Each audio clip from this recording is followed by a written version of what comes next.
राजपुर सभा जिला अलवर के द्वारा इस नवनिर्मित सभागार के लिए यहाँ हम सबके बीच विराजे अलवर के हमारे डिजाइनर्स और जितेंद्र सिंह जी साहब, जो पूर्व में हमारे केंद्र में बहुत महत्वपूर्ण जिम्मेदारियां जिन्होंने निभाई। हमारे कार्यक्रम के विशिष्ट अतिथि धर्मेंद्र सिंह जी राठौड़ साहब, जो पूर्व में भी पर्यटन में रहे, उससे पहले खाद बीज में रहे और कांग्रेस पार्टी में जिनकी महत्वपूर्ण भूमिका पिछले 10 सालों में बनी रही। हमारे इस पूरे शुभ कार्यक्रम के आयोजन को लेकर शुरुआत से लेकर बिल्डिंग बनाने वाले, समाज को संगठित करने वाले विजेंद्र सिंह जी साहब और पूरी इनकी टीम, यहाँ विराजे हुए समाज के सभी गणमान्य बंधुओं, समाज के भामाशाहों, बड़ी संख्या में विराजी हमारी यहाँ मातृशक्ति और हमारे यहाँ राजनीतिक प्रतिनिधित्व करने वाले सरपंच साहब, डेलीगेट साहब, पार्षद, चेयरमैन, प्रधान साहब और अन्य सामाजिक संगठनों के सभी प्रमुख व्यक्तित्व यहाँ बैठे हैं। सभी का मैं अभिवादन करता हूँ। मुझे बड़ी खुशी होती है कि भारतीय जनता पार्टी सरकार में 2016 में मुझे यहाँ यूआईटी में आप सबके बीच में रहने का और चेयरमैन के रूप में कार्य करने का मौका मिला। मुझे इससे भी बड़ा आत्मसंतोष इस भाव का है कि यहाँ रहकर मैंने सभी समाजों के लिए, सभी अच्छी संस्थाओं के लिए और पूरे राजस्थान में एक रिकॉर्ड बन गया। किसी आने वाले को किसी को मनाही नहीं की, हर व्यक्ति को सहयोग किया। और आज मैं देखता आ रहा था, इधर कार्यालय, यादव हॉस्टल, घाट हॉस्टल, हमारे अग्रवाल समाज, माधव शिक्षा समिति, भारत विकास परिषद, रोटरी क्लब, जांगीर समाज, हमारे स्वर्णकार समाज, प्रजापत समाज, मेघवाल समाज और ऐसे समाज जिन पर बहुत कम लोगों का ध्यान जाता है, योगी समाज या अन्य जो भी लोग आए, तो हमने बगैर किसी भेदभाव के सभी लोगों की सेवा की और जो अपने अधिकार क्षेत्र में कर सकते थे उसका लोगों को अधिकाधिक लाभ मिले, इसके लिए जमीन अलग। राजनीति में आने से पूर्व एक समाज सेवा का भाव हमेशा मेरे मन में रहा और जब मैं किशनगढ़ में एक व्यापार चलाता था तब वहां भी हमारे राजपूत समाज का एक भवन भी है, जगह भी है। उसके निर्माण में हमने मतलब बहुत, जितनी हमारी कैपेसिटी थी उतना सहयोग किया और आज वहां भी बहुत सुंदर, बहुत बड़ी जगह समाज के पास। यहाँ बानसुर है तो हमारे बीच में नरेश सिंह जी बैठे हैं, इनके बेटे बैठे हैं, कायम सिंह जी हैं। समाज रोज एकत्रित होता था और ये विचार करता था कि सभी समाजों के पास जगह है लेकिन हमारे पास जगह नहीं है। मैंने ये निवेदन किया कि भाई ज्ञानपुरा चलो और मेरी जो जगह आपको अच्छी लगे उसमें से आप बता दो, उसमें से मैं दे देता हूँ आपको। लेकिन बानसुर में तो हमारे जागीरदार यही है। तो इन्होंने बात की, गंभीरता समझी। गोपाल सिंह जी सब बैठे हैं यहाँ, नरेश सिंह जी चले गए दिखते हैं कहीं। तो इन्होंने भामाशाह के रूप में, समाज के रूप में अपने आप को प्रस्तुत किया और समाज के लिए बहुत ही महत्वपूर्ण जगह इन्होंने डोनेट की। हमारी वहाँ राजपूत समाज की जो पूरी इकाई है, उन्होंने बहुत मेहनत की और वहाँ भी भवन बनकर तैयार हो गया।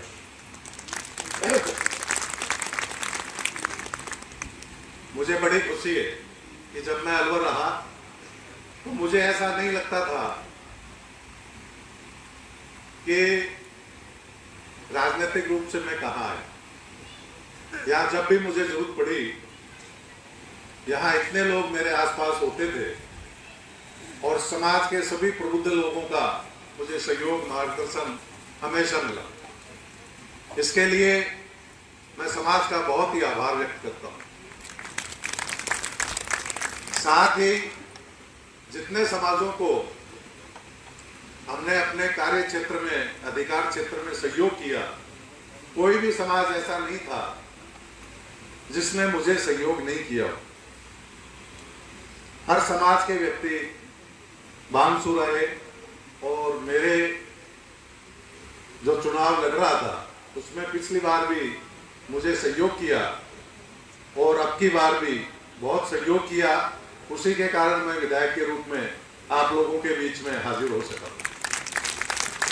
तो मैं उन सभी लोगों का आप सबके माध्यम से अभिवादन करना चाहता हूं जिनका मुझे आशीर्वाद प्राप्त हुआ। समाज में इन 70 सालों में मुझे कई बार ये लगता है कि मैं अपनी बातें रिपीट करता हूं, लेकिन वो शाश्वत सत्य है। हमें पीछा भी देखना पड़ेगा, आगे भी देखना पड़ेगा। देश आजाद हुआ, देश की जीडीपी में 67% जो आय होती थी वो कृषि से होती थी और उस समय समाज के पास ही जमीनें ज्यादा हुआ करती थी। यही कारण था कि लोगों को सहयोग करने में, सामाजिक कार्यों में, धार्मिक कार्यों में और लोगों को सुरक्षा देने में समाज सबसे पहले आगे रहता था।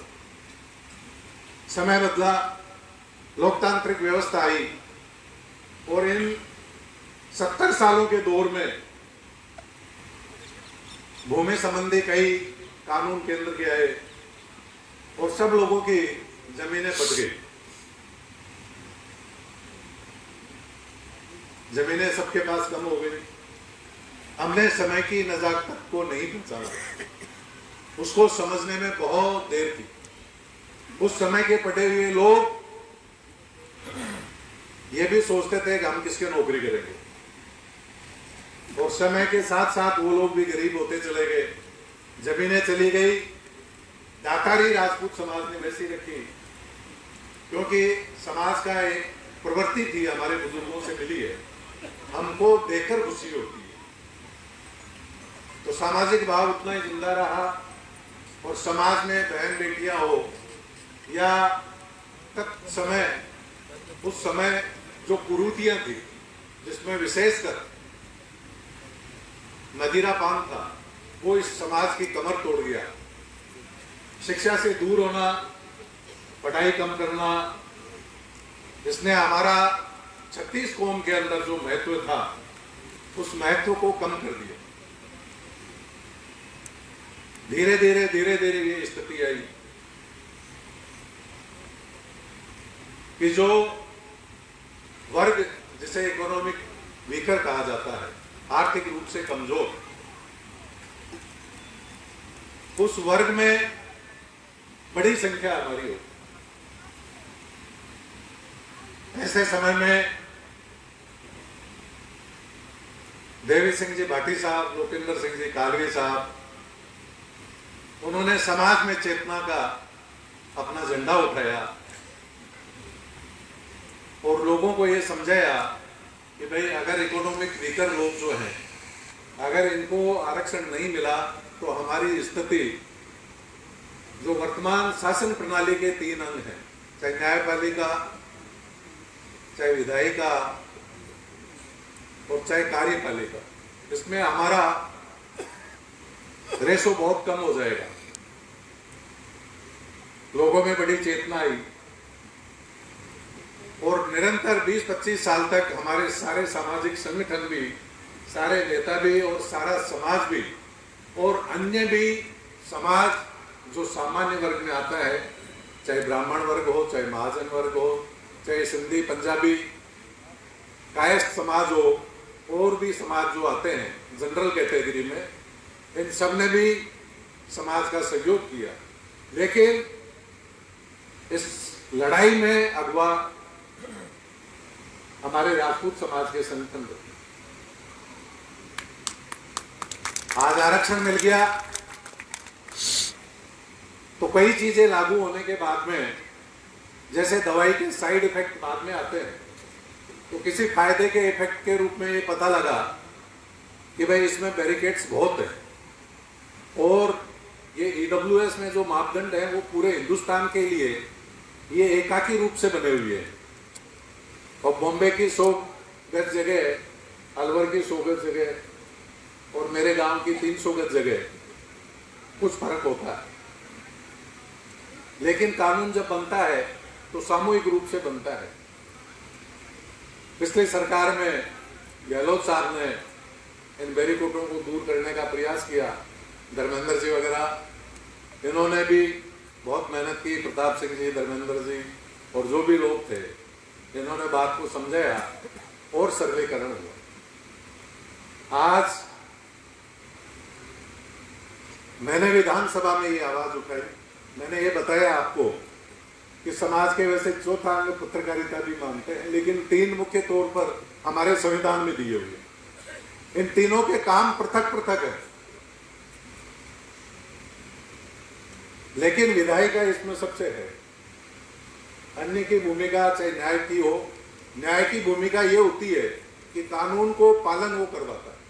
अगर एग्जीक्यूटिव अपने कार्य से दाएं बाएं होती है तो न्यायपालिका उसे लाइन पर लाती है, लेकिन मुख्य भूमिका में विधायिका है। अब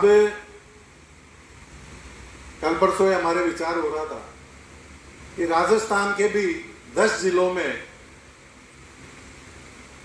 जो सामान्य वर्ग का जो प्रतिनिधित्व है, पंचायत हो गई, डेलीगेट्स हो गए, जिला पार्षद हो गए, हमारे नगर पालिका के पार्षद हो गए, तो इनमें हमारा पूरे जनरल का, जिसमें पूरा जनरल वर्ग आ गया, राजस्थान के 10 जिलों में भी 3 से 6% ही है।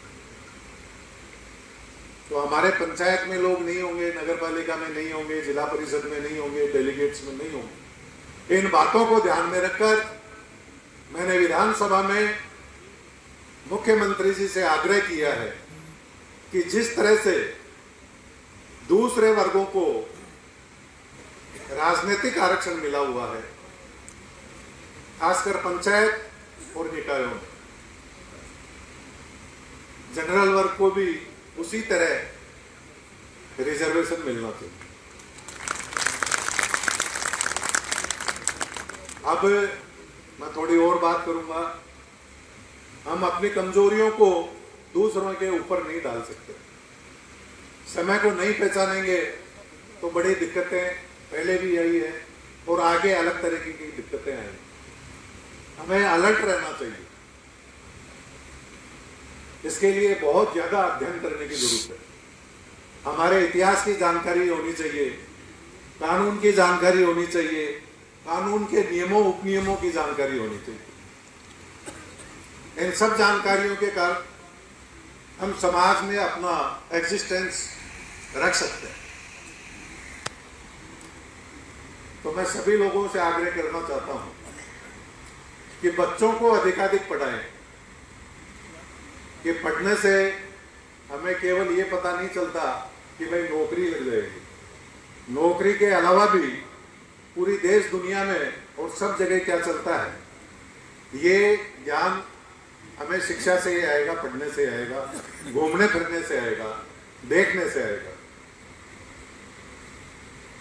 और हमेशा मेरा एक आग्रह आप सब लोगों से रहता है कि हमारा जमीन से कटाव नहीं होना चाहिए। जिनके पास जो गई लेकिन है उसमें से कम नहीं हो।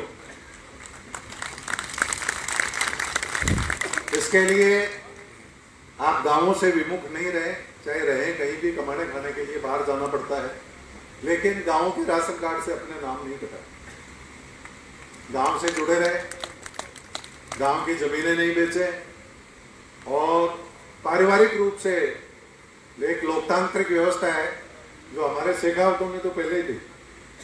हम तो बराबर बांटकर खाने वाले लोग हैं शुरू से। और अब ये समय ऐसा आ गया कि ये सबको समझ में आ गया कि भाई सबको साथ लेकर चलने में ही ठीक है। तो हम सब लोगों की समानता की बात रखें, 36 कौमों को साथ रखें। यहाँ हमने जमीन दी, दे सकते थे, कोई सामाजिक भेदभाव नहीं किया, पार्टी का भेदभाव नहीं किया, किन्हीं संस्थाओं में कोई भेदभाव नहीं किया। सबको साथ लेकर चलने की ही प्रवृत्ति हमारी डीएनए में। राजपूतों का ऐसा कोई गांव नहीं होता जिसमें केवल राजपूत ही रहता होगा। हर समाज रहता है, और समाज का नीचे से नीचे तबका, चाहे ऊपर से ऊपर का तबका, सबका सम्मान राजपूत करते हैं। मुझे सार्वजनिक मंच से बोलते हुए बड़ी खुशी हो रही है। अभी पता नहीं, मैं कल परसों, हाँ, हमारे वो बाबू सिंह जी साहब एमएलए साहब के शादी करके आए थे, तो उन्होंने कहा यार देवी सिंह जी, लोगों ने दारू पीना ही छोड़ दिया। तो मुझे बड़ी खुशी होती है कि हमारे जो समाज है, इसके समाज की इतनी समझ परिपक्व हो गई कि आज हमारा समाज लगभग व्यसन मुक्त है, और लगभग 40 साल से कम आयु के जो बच्चे हैं वो तो कोई दिखता नहीं, और जो उससे बड़े हैं तो उनसे हाथ जोड़कर आग्रह है कि भाई एक नशा मुक्त समाज बनाओ तो ज्यादा अच्छा रहेगा। दूसरा, यहाँ इतना समाज बैठा है, ये समाज हमारी पूरी मातृशक्ति का आभारी है, क्योंकि जिस राजपूत के बल पर हम इतराते हैं, ये अपने आप को श्रेष्ठ समझते हैं, ये हमारी माताओं के संस्कार से और इनके बलिदान से ही संभव होता है। पहले जितने जौहर होते थे, तो जो माताएं हमारे जौहर करती थी, वो इसलिए करती थी कि उनका मृत शरीर भी किसी को हाथ नहीं लगे। तो इतना बड़ा बलिदान इस इतिहास को बनाने में इस मातृशक्ति का है। यह मातृशक्ति अपनी मर्यादाओं पर कायम रहे और आने वाली पीढ़ियों को अच्छा पथ प्रदर्शित करे, यही मैं कहना चाहता हूं। बाकी पारिवारिक भाव हमारा जिंदा रहना चाहिए। अच्छे परिवार वो होते हैं जिनमें 4 पीढ़ियां संयुक्त रहती है। तो कोशिश करो 4 नहीं तो 3 रहो, 3 नहीं तो 2 रहो, और 2 नहीं तो खुद का परिवार तो सही हो। और बौद्ध धर्म में एक बात आती है, उसमें आता है अपो दीपक भाव, अपना दीपक स्वयं बने। ये हमारे धर्मेंद्र जी बैठे हैं, तो भाई ये कहीं जागीर थोड़ी लेकर गए, इन्होंने पता नहीं मेहनत की, ये जानते होंगे खुद कैसे मेहनत की। और बड़े लोगों के बीच में बने रहना भी कोई कम बात नहीं होती है। हर जगह कार सेवा होती है, और जितनी बड़ी जगह होती है उतने ही नफीस लोग मिलते हैं। तो वहां अपने आप को टिकाए रखना, अपनी विश्वसनीयता बनाए रखना, और अपने आप को कायम रखकर लोगों के काम आ सकना, ये बहुत बड़ी बात होती है। तो व्यक्तिगत योग्यता पर भी आप ध्यान दें। हम जब स्वयं सक्षम होंगे तभी हम अपने परिवार का भला कर पाएंगे, तभी हम समाज का भला कर पाएंगे, और तभी हम 36 कौम के काम आ सकेंगे। तो ठाले नहीं रहे, ताश नहीं खेलें, भजन करें, तपस्या का बल बढ़ाएं, और बच्चों में संस्कार दें। ये मेरा सबसे आपसे आग्रह है। आपने मुझे बुलाया, और हमेशा आप स्नेह देते हैं, और आपकी आंखों में एक अलग चमक मुझे दिखाई देती है जब भी आपके बीच में होता हूं। आपका ये स्नेह और आपका आशीर्वाद इसी तरह मिलता रहे। धन्यवाद। जय हिंद, जय भारत।